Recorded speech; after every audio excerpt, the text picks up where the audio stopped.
दुलाराय बाथौ गौथुमनि गायसनथाय सान फालिनायजों लोब्बा लाखिनानै सनितपुर जिल्ला माइनाव आफादा मेहेरगोनाङै सांग्रांथि मेल लादों।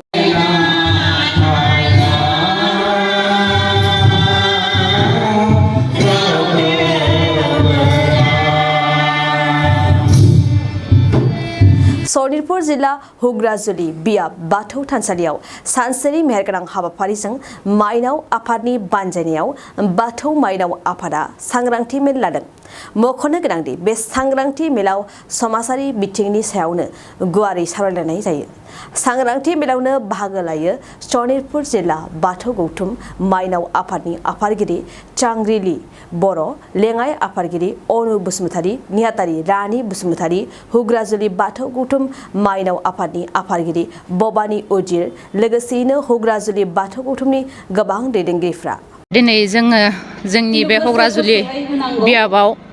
जोंनि हाग्राजुलि बियाबनि माइनावफोरखौ जोङो ज' खालामनानै थुबिर खालामथुमनानै जोङो दिनै जिल्ला माइनाव आफादा माइनाव आफादजों लोगोसे नेहाथारिजों लोगोसे बिसोरो फैनानै जोंनि बे हुग्राजुलि हालामनि बाथौआरि रायजो राजा माइनाव आइमोनखौ दिनै बिथांमोना जोंनि न'खर दानाय जोंनि बाथौ सिबिनाय जोंनि धोरोमखौ सांग्रांथि लालांनायाव जोंनि धोरोमखौ माबायदि जों सिबिलांनांगौ बा जोंनि न'खर जोंनि गथ' गथायखौ जोंनि रायजो राजाखौ बा जोंनि सिबियारि आइ आफामोनखौ माबायदि लामाजों लाङोबा माबायदि धोरोमनि गियान सोलांनो हागोन बेखौ बिथांमोना जोंनि गेजेराव फैनानै बिथांमोना जोंनि सांग्रांथि मेल लाफैदों। दा बेवहाय जोंनि हुग्राजुलि बियाबनि सिङाव थानाय माइनावफ्रा गासिबो खौसे जानानै गावनि आंगो धोरोम होननानै बिथांमोना जयै बाहागो लाफैदों। दा जोंबो बिसोरजोंनो लोगोसेनो जोंबो जोंनि हुग्राजुलि बियाब माइनाव आफादनि आफादगिरि जानानै आंबो जोंनि जाखिनि बेयाव हुग्राजुलि हालामाव जाखिनि माइनावफोर दङ बेफोरखौ आङो जोंनि बे हुग्राजुलि बियाबाव जोंहा 6टा दालाइसा दङ। दा बे 6टा दालाइसायाव आंबो माइनाव आफादनि जानानै दालाइ मोनसे बिदिनो माइनाव आफाद दाफुंहैदों, दाना गारबोदों जाहाथे जोंनि धोरोमखौ सांग्रांथि बा खौसे लालांनो माने दावबायलांनो हाथों होननानै बेखौ जोङो माइनाव आफादनि जानानै जोंबो माने दालाइसा माने माइनाव आफाद दाना होबोनाय जादों आरो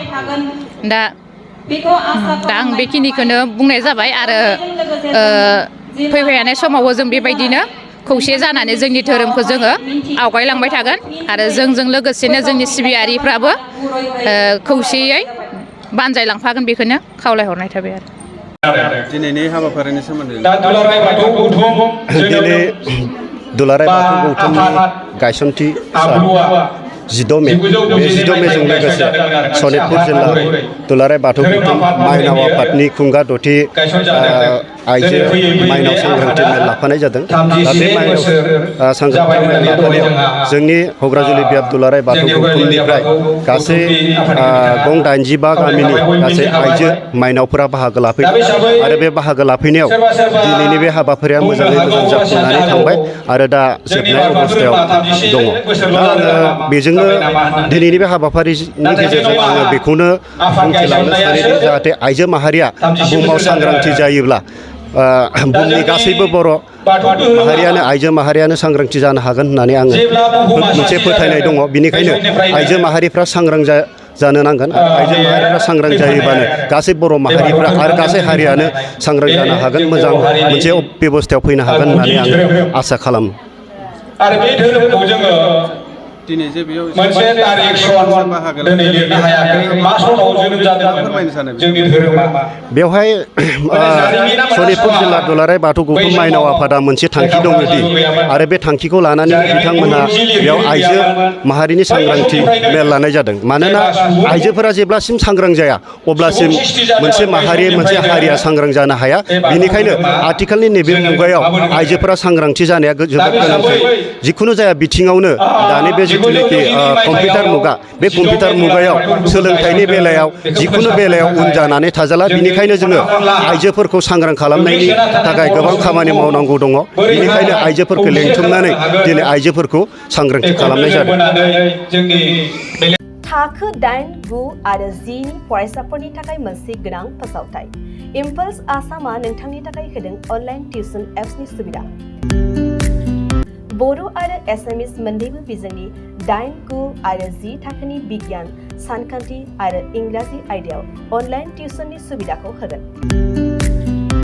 मोनफ्रोमबो आयदायाव दान मोनसेनि फिसआ 250 रांल' जागोन 12 दाननि थाखाय फरायसानि अनलाइन टिउसना सोलिगोन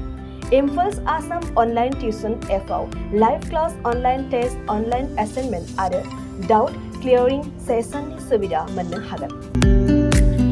इम्पल्स आसाम अनलाइन टिउसन एपआव रोंगौथि गोनां एक्सपिरियेन्स फोरोंगिरिफ्रासो फोरोंगोन गोसो गुदुं फरायसाफ्रा गाव गावनि मबाइलाव गुगल प्ले स्ट'रनिफ्राय इम्पल्स आसाम एपखौ डाउनल'ड खालामनो हागोन लोगोसेयैनो 8099334099 जानबुं अनजिमायाव थोंजोङै जगाजग खालामनो हागोन